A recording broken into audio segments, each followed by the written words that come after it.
Let's open our Bibles this morning to 2 Corinthians, the 11th chapter. I'm going to be right now in the International Standard Version just because of clarity. We've got some material that we do need to talk about. And we're going to start in the first verse. So instead of going through the trying to decipher the Elizabethan English of King James, let's we're going to get into King James, but right now, the International Standard Version. Paul speaking, I wish you would tolerate a little of my foolishness. Yes, please tolerate me. I am jealous of you with God's own jealousy, because I promised you in marriage to one husband, to present you as a pure virgin to the Messiah. However, I am afraid that just as the serpent deceived Eve by its tricks, so your minds may somehow be lured away from sincere and pure devotion to the Messiah. For if someone comes along and preaches another Jesus than the one we preached, or should you receive a different spirit from the one you received, or a different gospel from the one you accepted, you are all too willing to listen. I do not think I'm inferior in any way to those super apostles. That's how the International Standard views it. So, you see, Paul here is Paul doesn't really consider himself a fool. He's making a point to these folks because, you know what? People get kind of off the track sometimes, and it's far too easy to get off the track. But now, do you see the part where he says, I am jealous of you with God's own jealousy, because I promised you in marriage to one husband to present you as a pure virgin to the Messiah. Now, what Paul describes there is a very important aspect of a pastor's job and a minister's job. So I'm going to let you in on it, but I'm going to speak to these two ministers here, and that is, you have to remember, I don't care about what you preach, I don't care how you preach it, but it has to be undergirded with this, a promise of protection.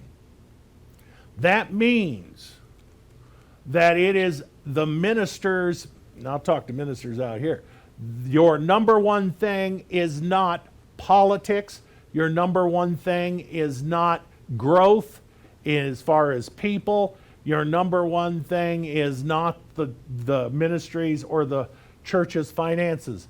Your number one thing is the protection of your congregation or of those you're ministering to. And that has to be one of the first place. Is it the first place? Well, we're just going to say it is in the top 5 considerations of ministry, because we are entrusted as ministers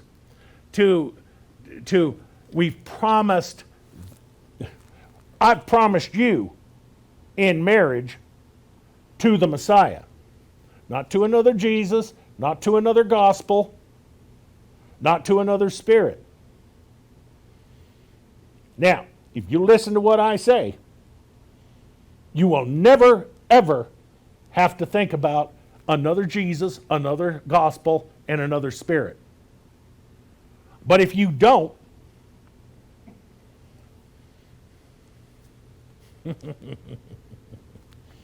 see,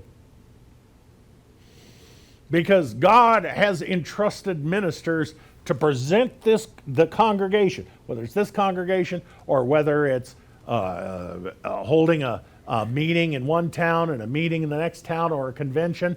That is that minister's congregation, at least for that night. And what is it? God has told them that you present them as a pure virgin to the Messiah. Now, we can only do so much. So therefore, we have to consider what we preach. We have to consider what we teach. We have to consider when we do it, because it may be the good words, but it's not always appropriate. Just because you have something good to say, there are times when it is not the time to do it. We have to make sure as ministers we are moving under the Spirit and in the Spirit. That doesn't happen all the time, and it happens too few times, not necessarily in here, not in here, but in so many places. How come? Because the person's excited about God. The minister's excited about God and wants to put that message out there.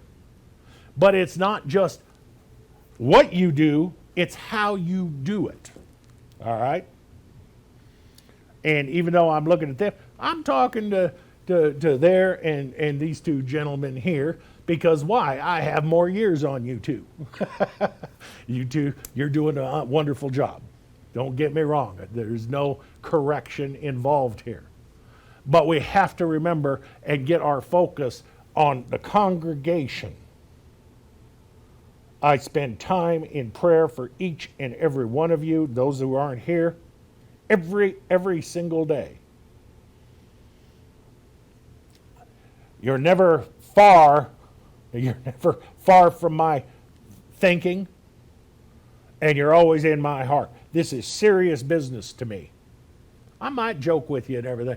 This is serious business to me. All right.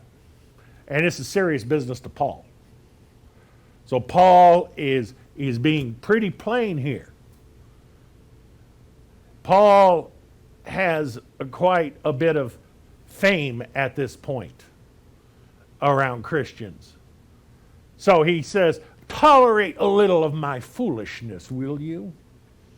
Well, there's a setup if I ever heard one. Yes, please tolerate me, because why? Now, at its root, another Jesus and another spirit and another gospel used here at its root is deception. You can sit there and say, well, you know, so-and-so's preaching this, so-and-so's preaching that. Let's get at its root. It's deception. Now, what are some of the things that when that deception comes, causes it to manifest? Well, right now, you know, we've always had a certain amount of glitz and glamour in the ministry and things in the last 40 years or so. We've had the selling of products to raise money, holy water. You know, for any love gift, I will send you this holy water and put it in your wallet, or this hanky, put it in your wallet. Like Kenneth Copeland used to say, I heard when he started out, he heard a preacher preaching on the radio saying that if you send me whatever it was, $50, I will send you this handkerchief or this cloth to put in your wallet that has been blessed and will prosper you financially. And he said, I didn't know much, but I'm driving down the road, and the first thought was, well, why doesn't he put one of those things in his own wallet? Say, we've had all these kind of things. This time, it's different. This time, there's a lot of politicizing of the gospel. And that's another gospel. That's another message. I don't care whether you're liberal. I don't care if you're conservative. If you're ultra-liberal, you've got problems. If you're ultra-conservative, you've got problems. And whether anyone wants to hear it or not, if you lean too far liberal, then you become socialist. And if you lean too far right, you become a fascist. God's neither one of those things.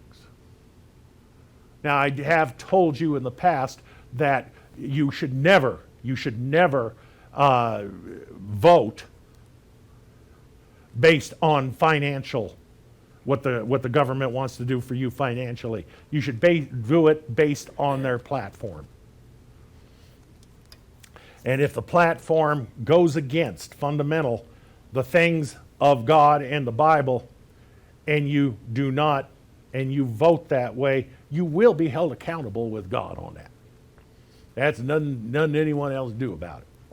So, but this time the message is getting so crazy we I'm not going to tell you, but we recently had someone really get mad and quit the church because even though they wouldn't talk about it, everything points toward political issues in the church. I tend not to be as ultra right as they say, therefore I must not be taking a stand for God. Well, I take my stand for God and the politics can follow, but I will not take my stand for politics and have God follow. That's just the way it's going to be. Why? Because that's another spirit, it's another gospel. But another thing, and I don't really want to major on that, but another deception is marketing. All right? Because it is necessary for all companies to sell their goods and services. That is necessary. And for the ministry, it's necessary for marketing, whether you like it or not, to not only attract newcomers and unfortunately keep the old comers coming back.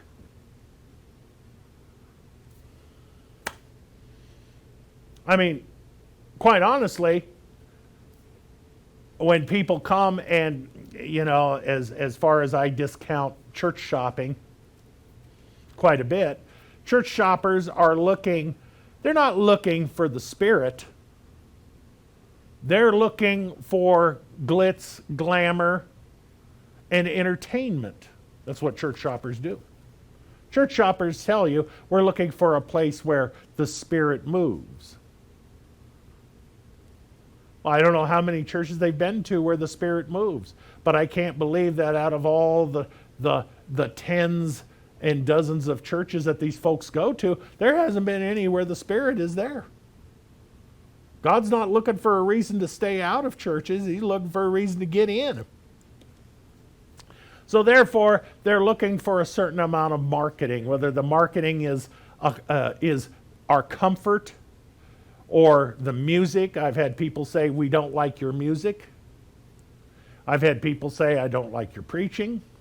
I've had people say, I just don't feel it. It's marketing. It's glitz and glamour.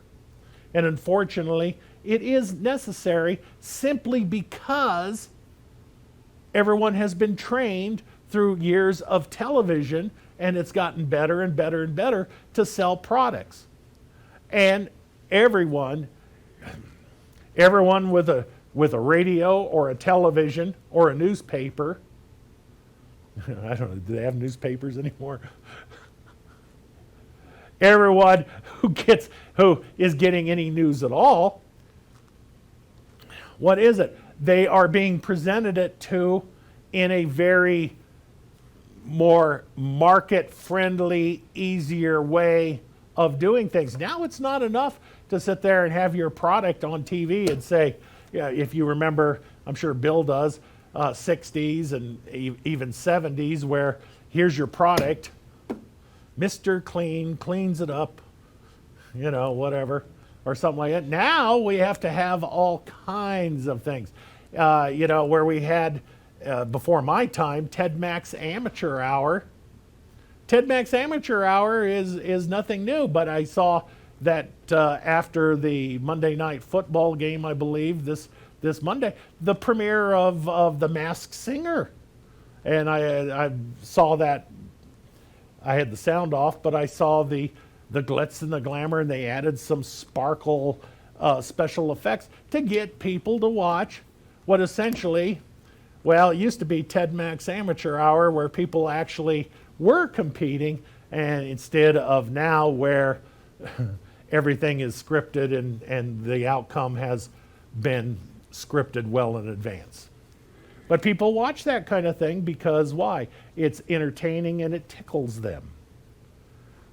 And the problem is, it gets transferred over to the things of God, and it gets transferred into the things of ministry.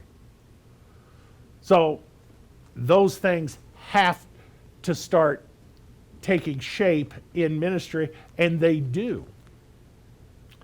And some of the biggest churches and ministries have some of the best marketing campaigns. And that's not that's not a problem with the ministry. That's a sign of the times of people. But what happens? Taken too far, it's another Jesus, it's another gospel, it's another spirit. Well, is that on the minister? No, it's really on the people, although they interchange with each other. Deception comes when marketing takes precedence over ministry and the message. When that happens, the message becomes tailored to attract and maintain the people to come and then to stay. We want to hear something that doesn't necessarily, that we want to hear something challenging, but not too hard. Just say something nice to someone today. Just walk out and say, God, what a wonderful day. All right, I suppose if you're a baby Christian, that works well. But if you've been in this any length of time, you should be well past that. You see,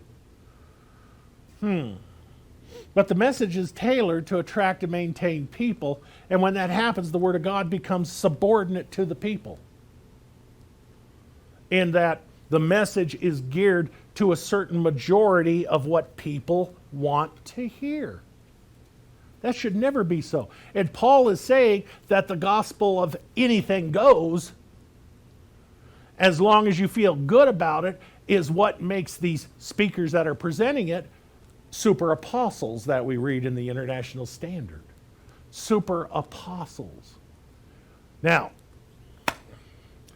would you think of a super apostle as something good? You would, wouldn't you? A super apostle? In my travels, it seems like I remember back when 20 years ago, everyone wanted to be a prophet. We had someone come to our church once, when we were on 44th Avenue, however many years ago that was. And I think Terry was there, and Crystal, probably Jason. This was before service, and Janet called me out of my office, and she said, "Oh, we have someone new that I'd like you to meet." And she said, "I am Prophetess Gallegos." And I said, "So is Prophetess your first name?"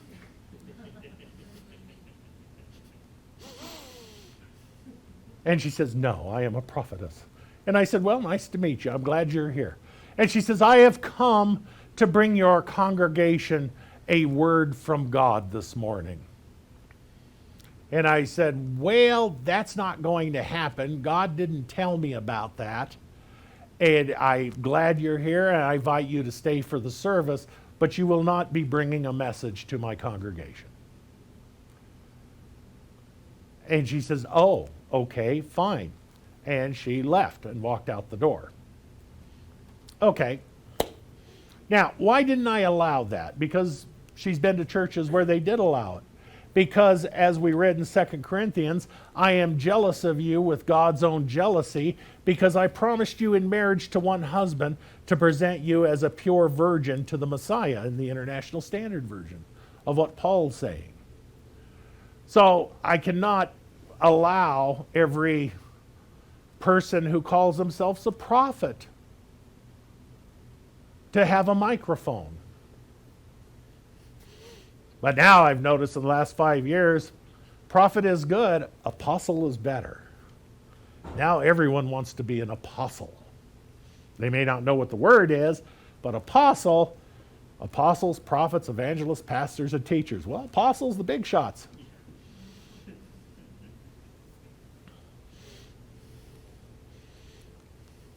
And a super apostle would be even a big shot, more so. Now, that's impressive if we're going to lean toward another gospel. See? Now, we've seen that happen over the years when people have turned the word of faith into a message of faith as a competition. Now, when I started ministry,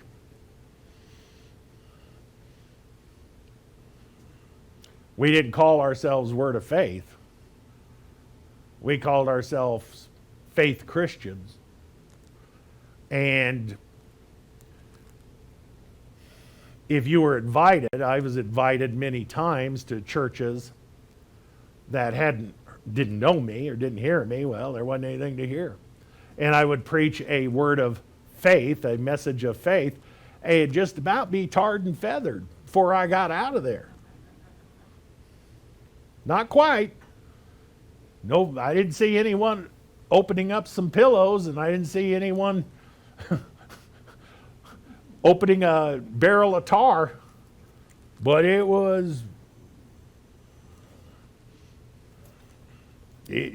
got ugly a lot of times, you see. But that was the faith message in those days, see. Now, the faith message has become, I think I've said this, I forget who I said this to. Maybe it was Terry or something, but I said this to someone.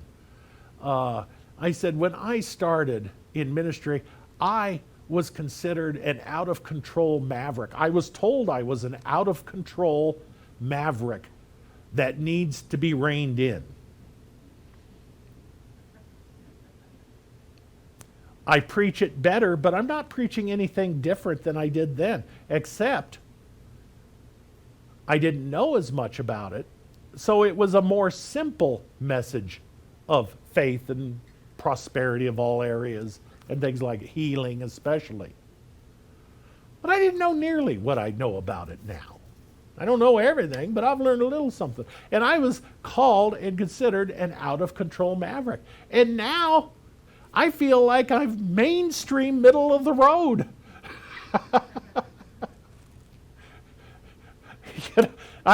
Sometimes I've had people get mad at me because I am too middle of the road concerning these things. Well, we're stable. It works.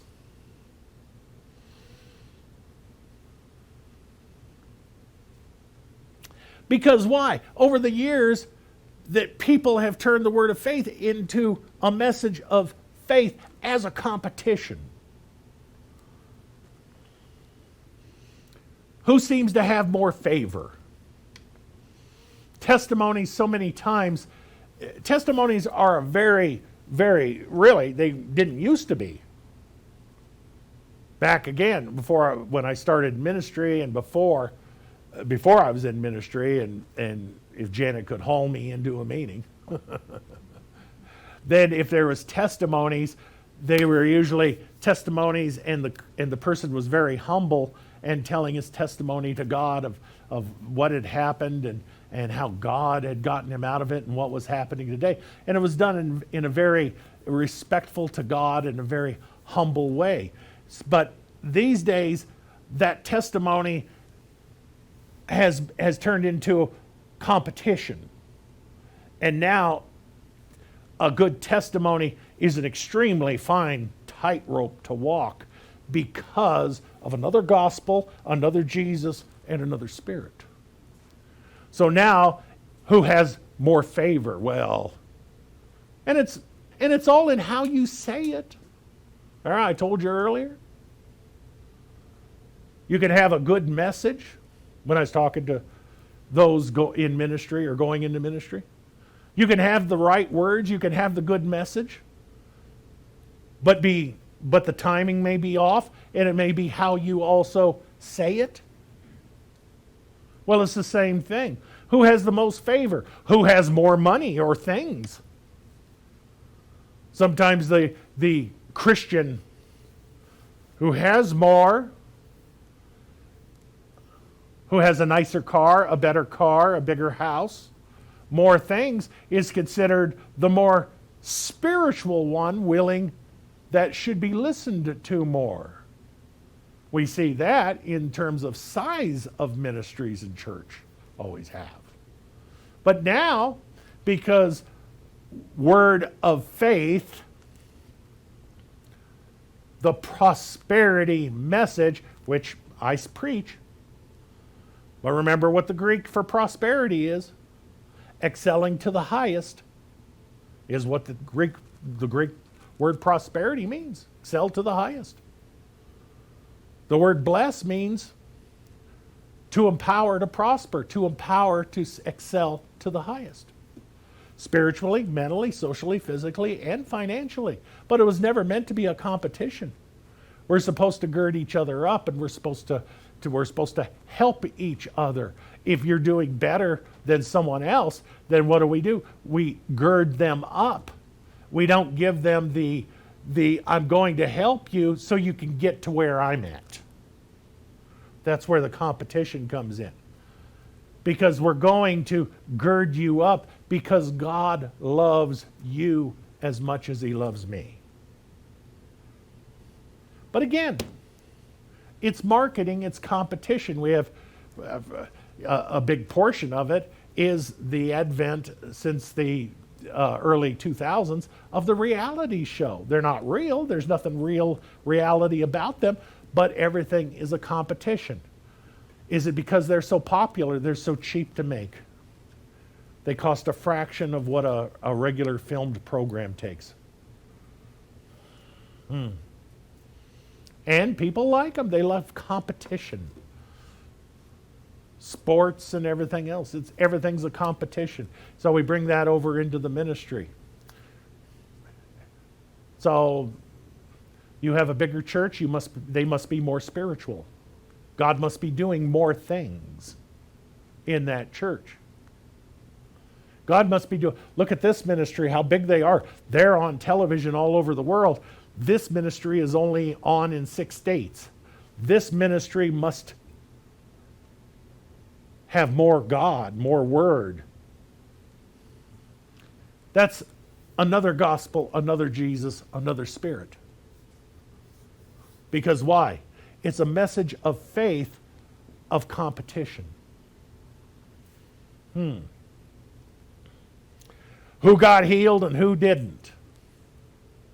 Well, I'm believing for God to receive healing, and I believe I receive it, but man, it's been 5 years, and someone says that to you, what do you say? You say, let's believe, I'm going to join my faith, and we're going to believe for your healing right now. Or you could preach another gospel, another Jesus, and another spirit, and say, well, I had that same problem, and I got healed in just 2 weeks.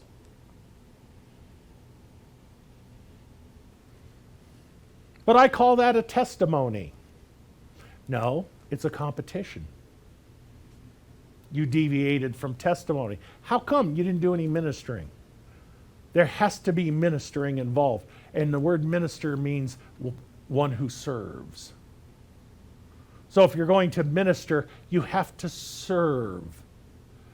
The waitress comes and says, and what will you have? She does not say, you want the hamburger? Fine, but I had the steak sandwich.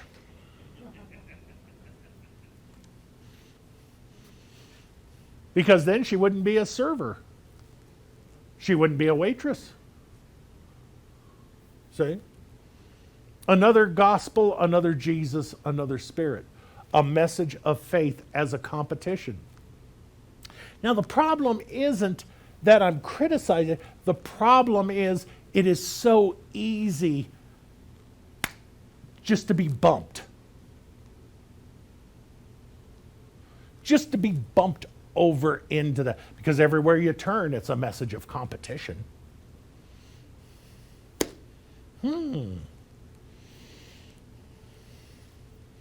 Now,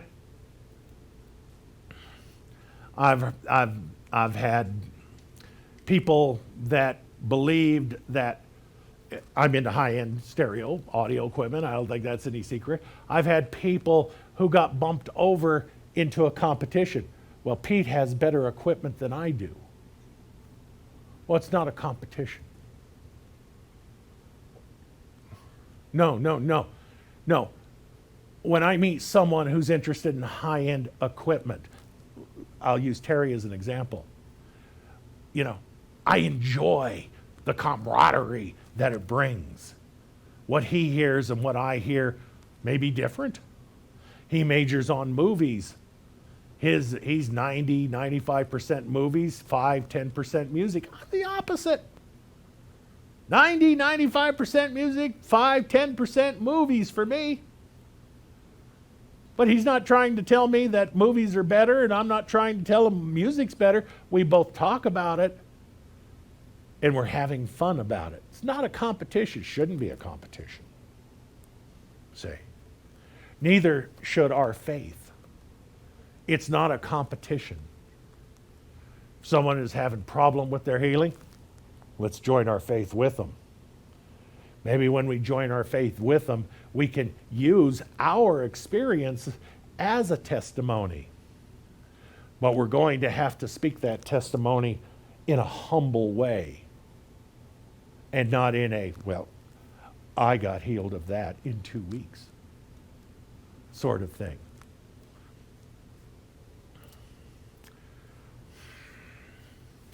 Who has more money and who has more things? We have to remember that the benefits are a part. The benefits.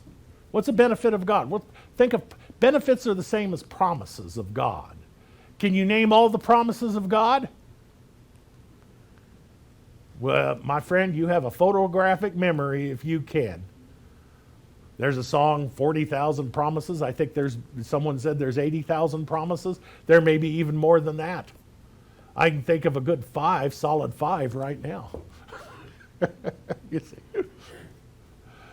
And what do we know? We know healing's a promise. We know financial prosperity, financial excelling to the highest. Rich wealth is a promise.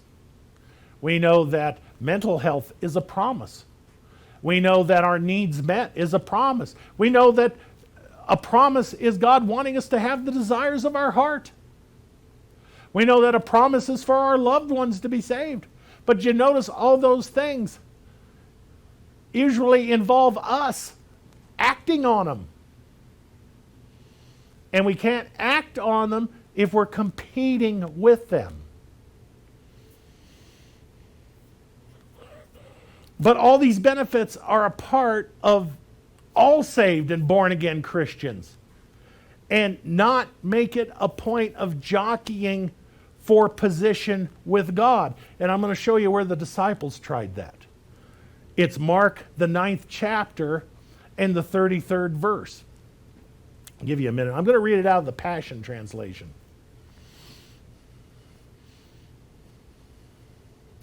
The Passion Translation of Mark 9 and the 33rd verse.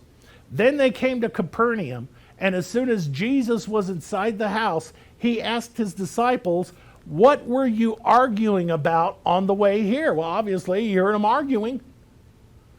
Now, let me ask you a question. You got these disciples. Do you think when Jesus walks, we have this idea, I think, and maybe it's through pictures or something, paintings, that when Jesus walked, there's no social distancing with the disciples and Jesus. They're like all six, and they're kind of like walking, kind of like when you see Star Wars and the Imperial Stormtroopers all walking together. Well, that's not how that works in real life. There's some that are a little behind. There's some that are a little ahead. There's some that are walking with Jesus. That most of them didn't. How come? The respect for Jesus that they had. They weren't afraid to talk to him, but they respected him so that they weren't just... So they're all over the place. So they're a distance back, and Jesus hears them arguing. Doesn't say he perceived it. He hears them arguing. Now, that means this argument has become a little heated because they don't want to They don't want Jesus to hear them arguing. So this argument has become heated enough that Jesus hears it. And as soon as Jesus was inside the house, and they're in Capernaum, so I'm going to make a side note. This is Jesus' house that they went to. Whenever you see when Jesus was inside or Jesus was at the house, you could pretty much if you study a little bit, you'll find out it's talking about Jesus' house. Because Jesus didn't just walk up to anyone's house and go inside and say, look who's here. He's inside the house, and he lived in Capernaum on the seaside. He asked his disciples, what were you arguing about on the way here? No one said a word, because they had been arguing about which one of them was the greatest. Even then, before Jesus even went to the cross, they're jockeying for position. There's competition in the ministry.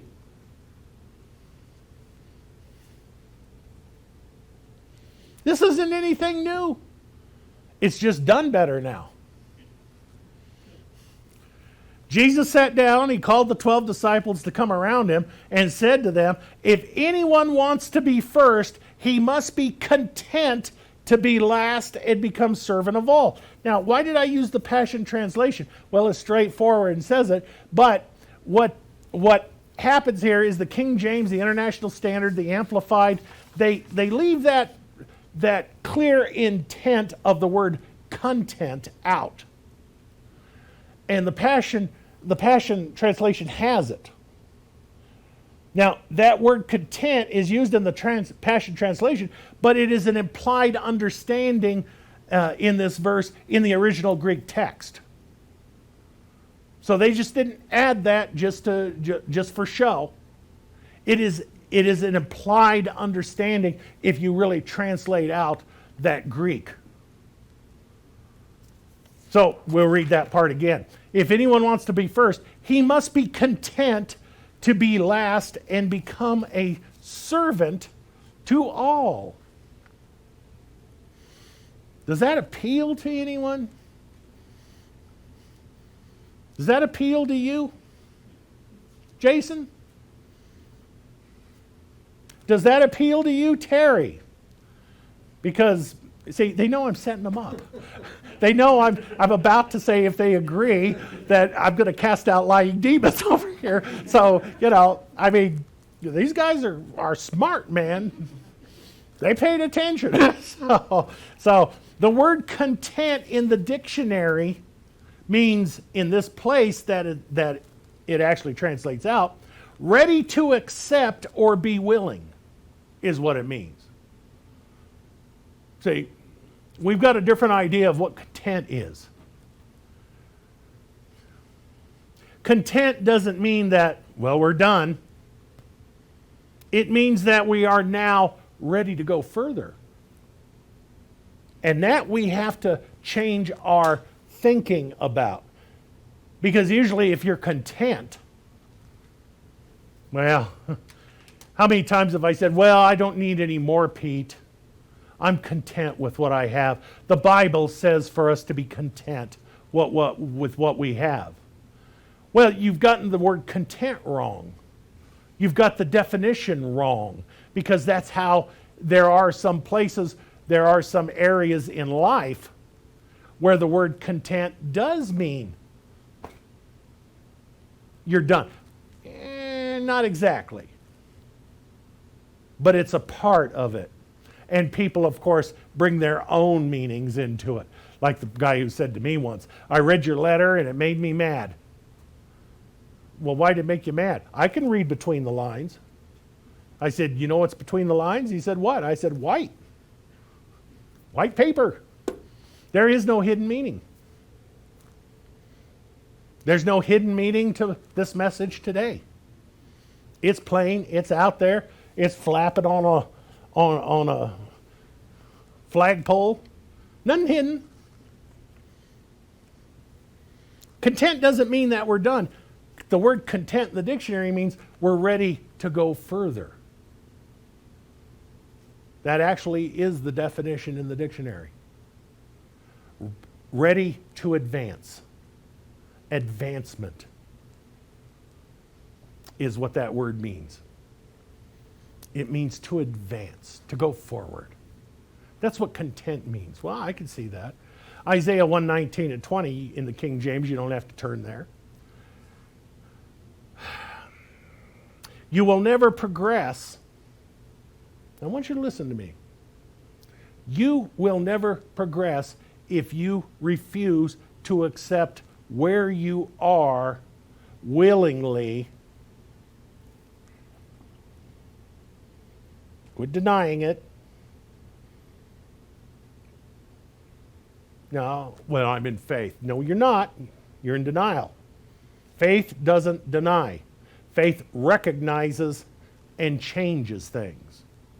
You will never progress if you refuse to accept where you are willingly and then be willing to go forward. How come? Because you can't go forward if you're denying. Where are you going forward from? You're already denying where you're at.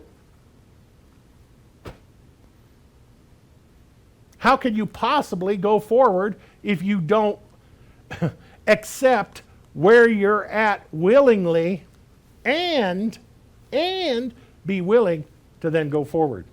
You have no starting place. Isaiah 1:19 and 20. If you be willing and obedient, you shall eat the good of the land. But if you refuse and rebel, you'll be devoured with the sword, for the mouth of the Lord has spoken it. Well, if the mouth of the Lord has spoken it, you can pretty much decide that's the way it is. He didn't even have to add that. But why did he add that? Why did it have to be so important? I mean, the Bible is God's word speaking to you, every word of it. But there's some places, and there's not a lot of them, but there's some places where it is underscored. There's a place in James where it's underscored. In other words, it's a red flag. Pay attention. This is important, and it's easy to get it wrong. That's the way I've always looked at it. So when I see the word of for the mouth of the Lord has spoken it, God's not redundant. So he wants to make sure, because this is easy. This is easy to have another gospel, another Jesus, another spirit. So if you be willing and obedient, you'll eat the good of the land. But if you don't, it's called rebelling. And if you rebel, you'll be devoured with the sword. Now, devoured with the sword. You mean someone's going to come in and kill you? That's not what that says. Devoured with the sword is an expression that means it's not going to be pretty. I'll just put it that way. It's just not going to be pretty. Now, you have to understand the law of progression is a big part of being willing and obedient, because the word progression in the dictionary means advancement. So it's the law of advancement. It's in the Bible. The law, it works 100% of the time. But it has to work in conjunction with being willing and obedient, because there's two ways that the law of progression operates on this earth. And that is in time and in distance. And people always think of law of progression as being how far that I've come. But it's also a time issue. So being willing causes only a time progression without gain. Because why? That person is waiting for God to do the advancing. And time keeps moving on. So the law of progression is working because time keeps moving on. But you're not. You're waiting for God to do it. Well, I'm waiting for God to get me this job. I'm waiting for God to have someone call me and offer me this or give me this. Terry sold 5, 6, 7, 8, I don't know how many houses in the last 2 months. He's up there. But I didn't hear anything about how he just waited for the phone to ring. I hope that happened on some of these, and it probably did. But, I mean, he didn't just sit there and say, oh, the phone's ringing. Man, I'm really enjoying this movie. I'll get back to him later. I don't know for sure, but I do know Terry well enough that, when he's talking about the law of progression, he's just not waiting for things to happen. Jason doesn't either. Just wait for things to happen. They get involved. But being obedient only causes only a distance progression without gain, because that person is moving but doesn't know where to go. So he either goes in circles or he goes where he shouldn't. See? So willing doesn't get you anywhere. You know what obedient is? Obedient just makes you tired. You could tell someone who's been obedient without willing, if you're privy to their prayer life. So you're not. So we must be talking about perhaps your prayer life. Lord, I have done this for you, and I have done that for you, and I have done that for you, and I stay on the word, Lord, and I just don't understand why this hasn't happened. And I've done everything you've told me to, and I don't understand. I just don't seem to be getting anywhere. Well, that's not for me to judge. It's not for you to judge me. But if you're praying that, there's a good chance you're in the obedient side instead of the willing and obedient side. Because why? Because either being willing or being obedient causes disappointment, which then makes you automatically reflect on competition of faith. Well, look at them. They're doing a whole lot better than we are. Why is that? We just entered into competition. What does willing and obedient do? Willing and obedient accepts where we're at, but is willing and obedient to go forward, to advance. See the difference?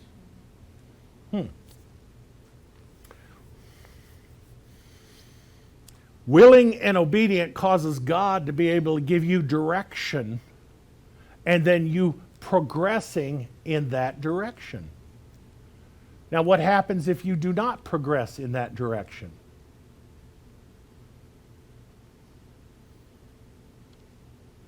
Well, I don't know why I did that. I was just trying to help God. Well, that just didn't seem like the way to do it. Well, now you might have been willing.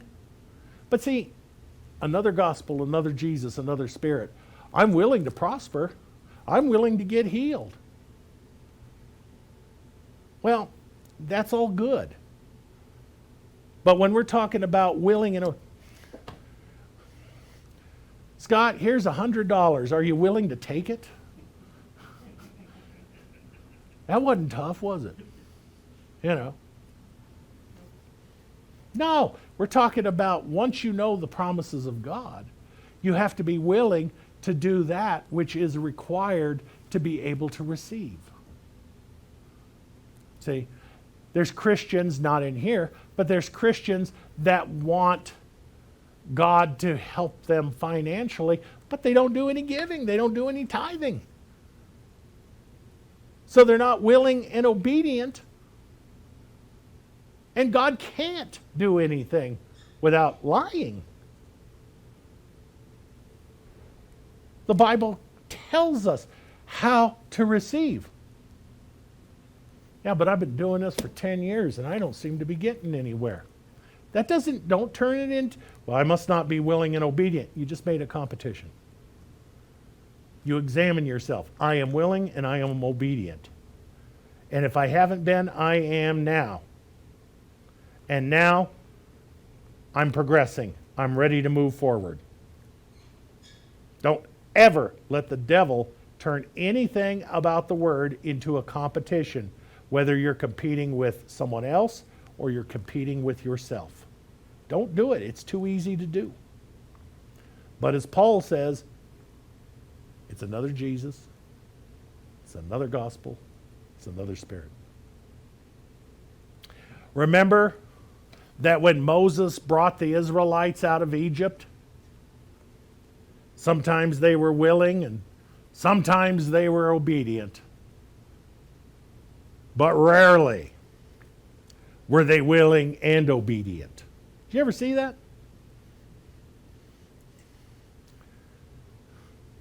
Do you know what happened to them? What happened to the Israelites coming out of Egypt? Did they get to the promised land? It's not a setup. Yes, they got to the setup. How long did it take? It took 40 years. But they weren't willing and obedient. That's why it took them 40 years to travel 1,300 miles. 1,300 miles between Egypt and Canaan, the promised land. It takes 40... I'm gonna be the voice of Moses right now. It took 40 stinking years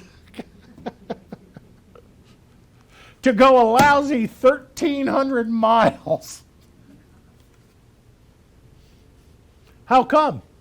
Because they traveled in circles and they went off on the wrong foot and they went off here, they went off there, and they went off there when they actually moved. Why? Because they were doing that in their spiritual life, they were doing that in their physical lives, they were doing that in their mental lives. They were not willing, they were not obedient. Sometimes they were willing, but they wouldn't obey. We're willing to do whatever you tell us, Moses. The Lord said he will feed you manna, and do not, and he will give it to you daily. Do not save any for the next day. What did they do? They saved it for the next day. Well, yeah, but it was bad. They couldn't eat it. I mean, isn't that punishment enough? It's not punishment. And get your minds off of the punishment and reward system. Punishment and reward is another Jesus, another gospel, another spirit. What is it? It's disobedience. And then sometimes they were obedient but not willing. How do we know? Because if we read that, there's a lot of murmuring going on. You ever murmured? I have. I've murmured. Not recently. I have campaigned over the past however many years to keep my murmuring to the lowest level that I possibly can. In other words, I want to exorcise, not exercise it, exorcise. Get rid of all murmuring.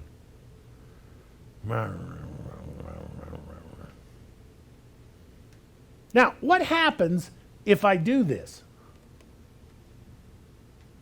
Well, I'm laying groundwork here for what we're going to talk about next week. Persistence. Because we've talked about persistence here, even though I didn't use that word. Well, the power of persistence. I don't hear anything about persisting. All you've heard about is persisting. Well, you didn't use the word. It's because it's part one. You don't get the word in part one this time. Psalms 37:23 in the Passion Translation. The steps of the God-pursuing ones follow firmly in the footsteps of the Lord. Sounds like progression. And God delights in every step they take to follow him. Well, I'm seeing law of progression operating here because of willing and obedience. What else? If they stumble badly, they will still survive, for the Lord lifts them up with his hands. Oh. Well, contrary to I remember years ago, remember the bulletin board systems? You do. You had a modem on computers, you had a modem. I remember there was a bulletin board for one of the, I'd never seen anything like it before, but it was a Christian bulletin board. And their slogan was, "For serious Christianity." Well, I was in ministry. It was early days. And I thought, oh, that might be the bulletin board for me. I'm pretty serious about this. I mean, pretty much give up everything. You're going to go, quit your $50,000 a year job to go into ministry without any promise of a paycheck. You have 0 partners. You got everyone telling you that you haven't really been called, except 3 people, and 2 of them were wavering. Fortunately, the one who didn't was Janet.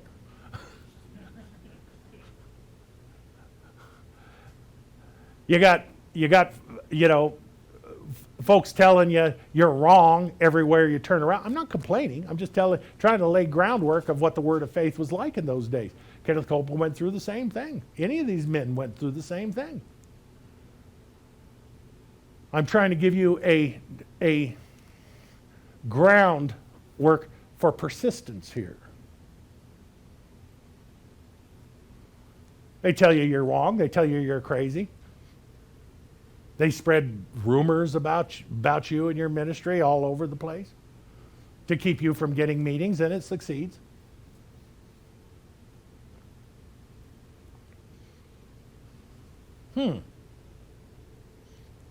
Again, now I'm considered mild and mainstream. Same message, but now I'm mild and mainstream. But this was serious Christianity. I thought, I'm pretty serious, so I got on the bulletin board. But my definition of serious and their definition of serious was 2 different things. Their definition of serious is you're not allowed to have anything. You're not allowed to drive anything newer than a 20-year-old car. You're not allowed to have a job that pays much over minimum wage. If you're really going to be a Christian, you're better not have a TV that's newer than 10 years old, and you shouldn't have TV anyway, you heathen. All Christian to them, Christian television is just a false god. And their way is the only way you could get to heaven. Isn't that always the way? Our way is the only way. Ultra liberals, our way is the only way. Ultra conservatives, our way is the only way. And you better not disagree.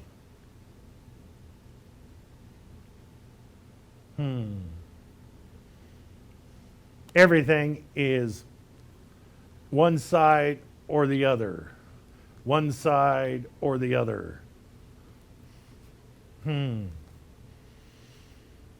if you stumble and Satan recognizes, or God recognizes that Satan is the god of this world, how come?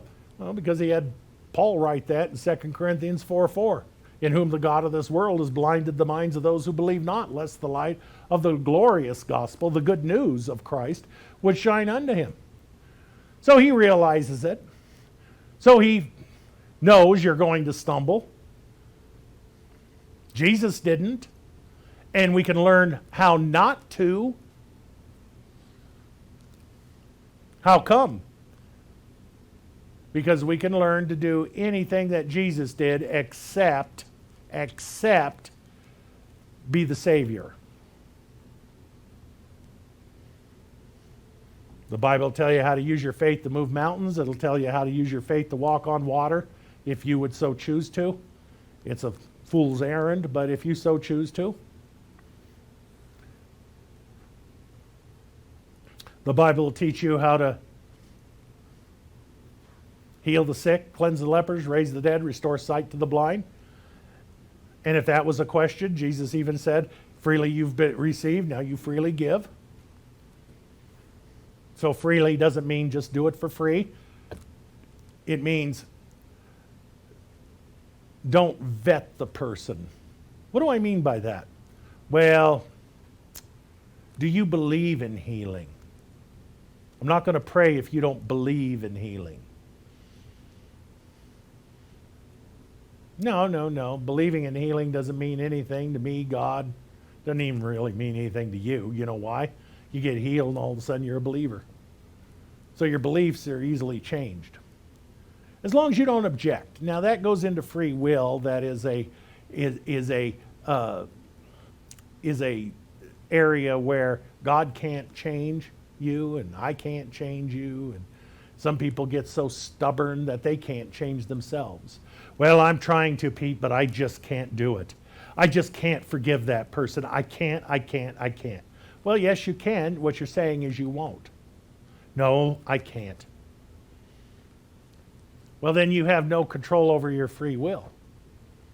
Which means you probably have never developed a will that you control. Instead, you allow outside influences, your emotions, and your body to control what you do and what you don't do. I just can't stop smoking. Well, there is some addiction involved, but there is no addiction that's more powerful than your will mixed with God's word. Now, what you're saying is, it's too hard and I don't want to do it. I can buy that. See? But what did he say here? He said, if they stumble, not just stumble, but stumble badly. Bad stumble. I mean, if you really goof up,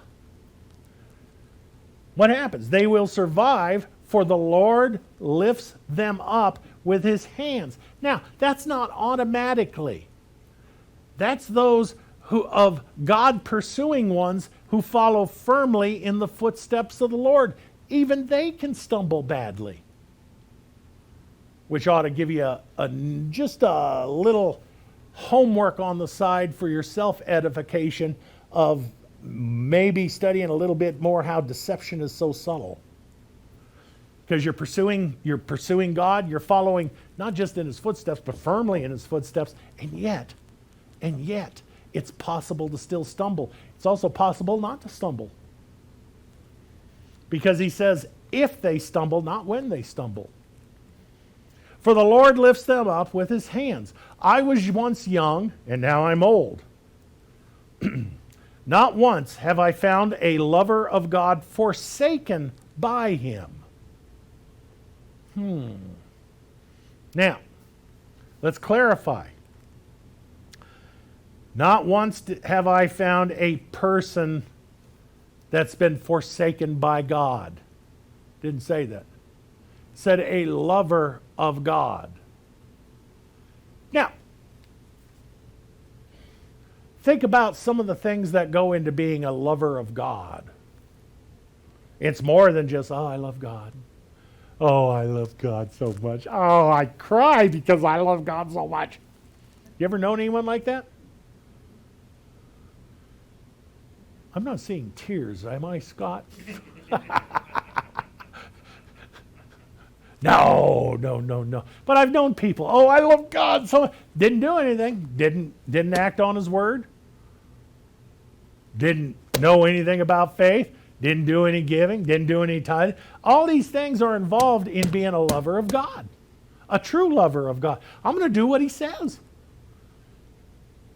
Not because I have to, because I'm willing and obedient. It's always been so baffling to me over the years.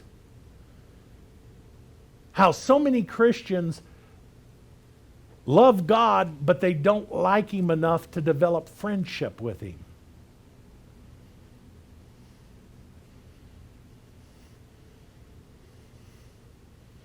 There's people I love that I don't spend any time with, either by distance or by design.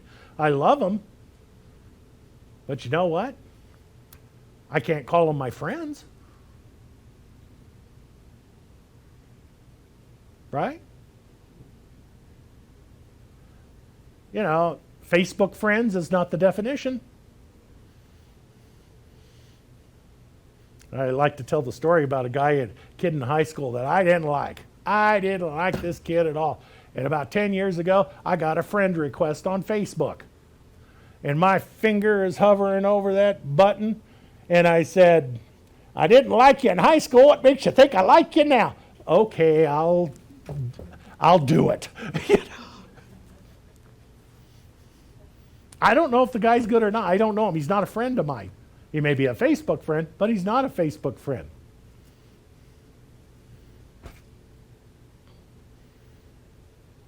You may love God, but are you his friend? Have you developed friendship with God? So not once have I found the lover of God forsaken by him, nor have any of their children gone hungry. Instead, I found the godly ones to be the generous ones who give freely to others. Yeah, we've talked in the past many times about, do you want to be the one with the glass and have someone give it to you, or do you want to be the one who gets to pour? You want to always be the one who gets to pour. You know why? Because you can't pour something you don't got. See? It's nice to be on the receiving end. God wants us to receive. But it's even greater to be on the giving end. So instead of our mindset of we have to tithe, we have to give offerings so that God will bless us, no. We get to tithe, we get to give offerings, and God will bless us. Because God recognizes that you can't give what you don't have. Well, Pete, write a check right now for $1 million. You going to get me out of jail, Lord? Say, God never told me to do that. But he did tell me to start preparing to do it. Well, how am I going to prepare to do it? Well, I want to get to where giving becomes and tithing bigger and better and more fun and everything like that. All right. Their children are blessed and become a blessing. If you truly want to dwell forever in God's presence, forsake evil and do what is right in his eyes. Not in your eyes, not in our eyes, not with what we think is right and wrong.